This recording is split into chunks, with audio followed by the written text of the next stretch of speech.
నేను మొన్ననే చెప్పా. పాకిస్తాన్ వాళ్ళది డంబాలు తప్పించేం లేదు. మన ఇంటెలిజెన్స్ సమాచారం ఆళ్ళకి ఉండేది లేదు, చచ్చేది లేదు సరైనటువంటిది.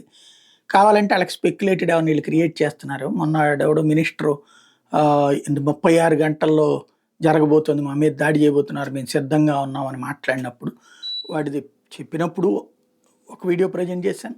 అయిపోయిన తర్వాత టైం అయిపోయింది కదరా! ఏదిరా నీకున్న పక్కా ఇన్ఫర్మేషన్ ఏమైందిరా అని కూడా మాట్లాడుకున్నాం. ఇంకోటి వాడు అట్లా వాగడం ద్వారా ఇక్కడెవరో వాడి మనుషులున్నారు అన్నటువంటి ఒక సంకేతం ఇచ్చినట్టయింది.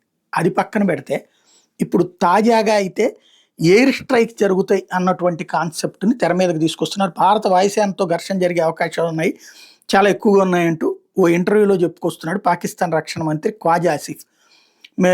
మా గగనతలంలోకి వచ్చేందుకు ప్రయత్నించిన రఫేల్ యుద్ధ విమానాలను అడ్డుకున్నాడట వాళ్ళు. మొన్న నేను చెప్పా. ఎట్లా రఫేల్ దెబ్బకి భయపడి సచ్చారు వీళ్ళు అన్నటువంటిది. వాళ్ళది లాక్ అవుతుందో లేదో చెక్ చేసుకున్నారు మనోళ్ళు అన్నటువంటిది. కాలం గడిచే కొద్దీ భారత్‌తో ఘర్షణలు పెరుగుతాయే తప్ప తగ్గవంటూ చెప్పుకొచ్చారు.